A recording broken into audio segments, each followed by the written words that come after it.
কংগ্রেস সমর্থিত সিপিআইএম প্রার্থী দীপশিতা ধর নির্বাচনী ভোট প্রচার শুরু করেছেন পায়ে হেঁটে। একই সঙ্গে দর্শক বন্ধুদেরকে আমরা জানাচ্ছি যে তৃণমূল আবারও নোংরা রাজনীতি খেলা শুরু করে দিয়েছে শ্রীরামপুর লোকসভা কেন্দ্রের মধ্যে। দীপশিতা ধর ভোটে জয়ী হবে সেই চিন্তা ভাবনা করে জানতে পেরেছে শাসক দলের গুন্ডা বাহিনীরা বাম সমর্থকদের ওপর আক্রমণ এবং হামলা করে।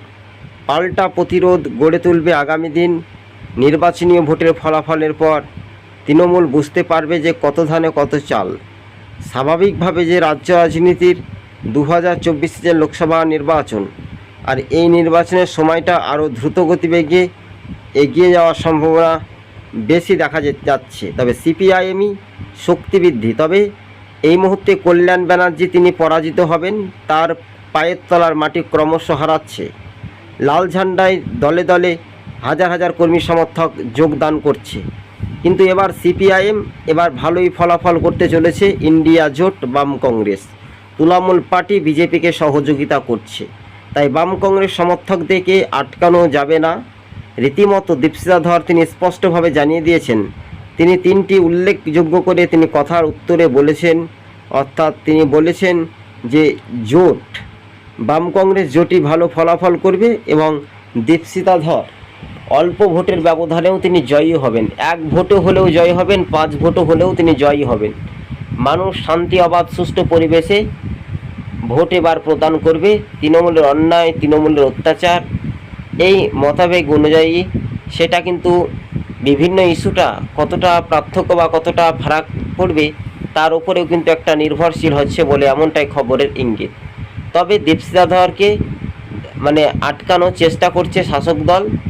প্রশাসনের দিকেও সেই রকম কোনো অভিযোগ পায়নি।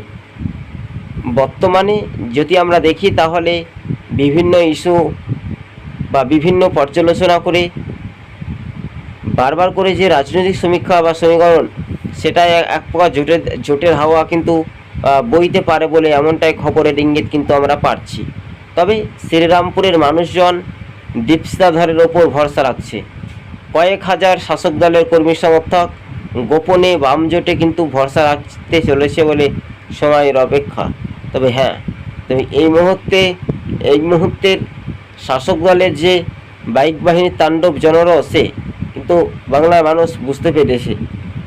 আর নয় অন্যায়, আর নয় অত্যাচার, সবাই মিলে এবার মীনাক্ষী মুখার্জিকে নতুন অগ্রগতির পথ দেখাতে চায় বাংলার মানুষ। শ্রীরামপুরের মানুষ এবার কিন্তু প্রত্যাবর্তন না পরিবর্তন, এটা এখন সোশ্যাল মিডিয়াতে দেখার একটা বিষয়। তবে রাজ্য রাজনীতিতেই 2024 যে লোকসভা ভোট, আর সেই ভোটকে সামনে রেখেই মানুষের একটা উন্মাদনা, মানুষের একটা আকর্ষণীয় মনোভাব, সেটার উপরে কিন্তু নির্ভরশীল অবশ্যই দেখা যাচ্ছে বলে এমনটাই খবরের ইঙ্গিত কিন্তু আমরা পাচ্ছি। রাজ্য রাজনীতিতেই দেখার একটা বিষয়। কিন্তু তবে 2024 যে লোকসভা নির্বাচনে দীপশিতা ধরে একটা ভালো প্রভাব রয়েছে। বামেদের এই স্লোগানকে, যদি তুমি ভয় পাও তবেই তুমি শেষ, তুমি যদি আন্দোলনের মধ্যে রুখে দাঁড়াও তবে হবে বামপন্থীদের একমাত্র কমরেড, আপনারা দেখতে পাচ্ছেন। এবং একই সঙ্গে দর্শক বন্ধুদেরকে জানিয়ে রাখি যে রাজ্য রাজনীতির বিষয়টা খুবই গুরুত্বপূর্ণ। আজ খড়গ্রামে মোহাম্মদ সেলিম, অধীর চৌধুরীদের নেতৃত্বে কংগ্রেস প্রার্থীর বিশাল জনসভা এবং জমায়েত হবে। অবশেষে দর্শক বন্ধুদেরকে আমরা জানিয়ে রাখি এই বিষয়টা কতটা উজ্জীবিত হবে বা কতটা আকর্ষণীয় প্রভাব পড়বে তার উপরেও কিন্তু একটা নির্ভরশীল দেখা যাচ্ছে, বা ক্ষমতা থেকে হটিয়ে নেওয়ার একটা অঙ্গীকার। দেখা যাচ্ছে যে শ্রীরামপুরের মানুষজনকে আমরা ভাগ্য নির্ধারণ করে দেখতে পাই যে প্রায় সমান সমান মানা যেতে পারে। তাহলে মানসিকতা, শাসকের চাপ কিন্তু অনেকাংশই তারা কিন্তু পরাজিত হচ্ছে। কিন্তু মানুষজন এবার বুঝতে পেরেছে, একদিকে যেন বাম কংগ্রেস জোট, অন্যদিকে নরেন্দ্র মোদীকে এবার ক্ষমতা ফেরানোর যে টার্গেট নিয়েছিল, সেই ছাপ্পা ভোট প্রশাসন দিয়ে বা বিভিন্ন পর্যালোচনা করলেও আর পার পাবে না। শাসক দলের বহু কর্মী সমর্থক বাম জোটের দিকে ভরসা রাখছে গোপনে।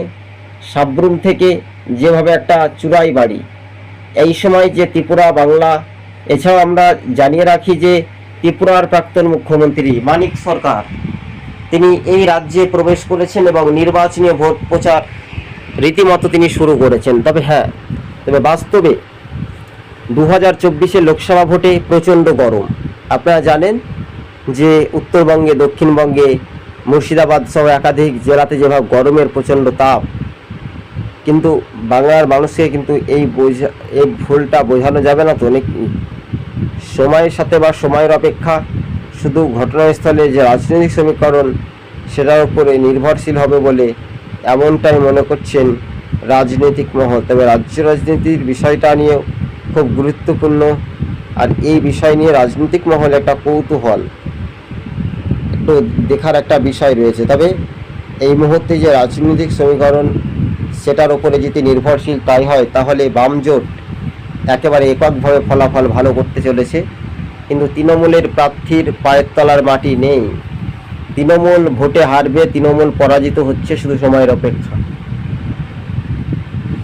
তবে রাজ্য রাজনীতির বিষয়টা নিয়েও খুবই সোশ্যাল মিডিয়াতে আলাপ আলোচনা চলছে তো বটেই। তবে রাজনৈতিক সমীকরণ, মানচিত্র, রূপরেখাগুলো আগামী দিন বদল হতে পারে বলে এমনটাই খবর। কিন্তু শ্রীরামপুরের মানুষজন দীপশিতা ধরকে এবার কাস্তে হাতুড়ি তারা চিহ্নে ভোট দিয়ে বিপুল ভোটে জয়যুক্ত করার জন্য আহ্বান রেখেছে। তবে এই মুহূর্তের যে সমীক্ষা বা বিভিন্ন সমীক্ষাতেও দেখা যাচ্ছে যে দীপশিতা ধর তিনি এগিয়ে, বা দীপশিতা ধর সম্ভাব্য তিনি জয়ী হচ্ছেন, শুধু সময়ের অপেক্ষা।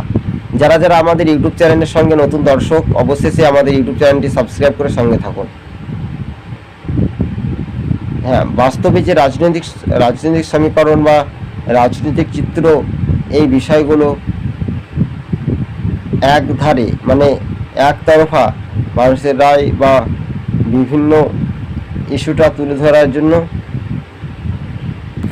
কিন্তু বাস্তবে রাজ্য রাজনীতির বিষয়টা নিয়ে যদি আমরা আলোচনা করি, তাহলে তৃণমূল দলটা মুড়ি মুড়কির মতো ভাঙছে। তৃণমূল দলটি বাংলা থেকে একটা আনলিমিটেড দল, এরা হাওয়া বাতাস, এরা নিজেদের দক্ষতা নেই, চোর চোর বলে স্লোগান শুনতে হচ্ছে। তাই বাম জোটের ওপরে ভরসা রাখছে।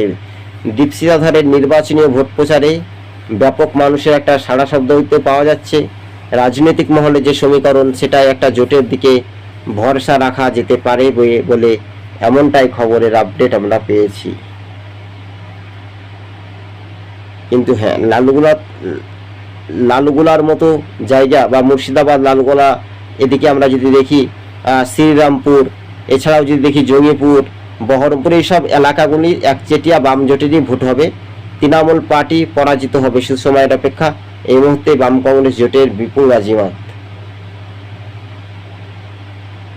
কিন্তু বাস্তবে এই বিষয়গুলো নিয়ে রাজনৈতিক মহলে একটা আলাপ আলোচনা চলছে। যারা যারা আমাদের ইউটিউব চ্যানেলটি দেখতে পাচ্ছেন, অবশেষে বলবো সাবস্ক্রাইব করে সঙ্গে থাকুন।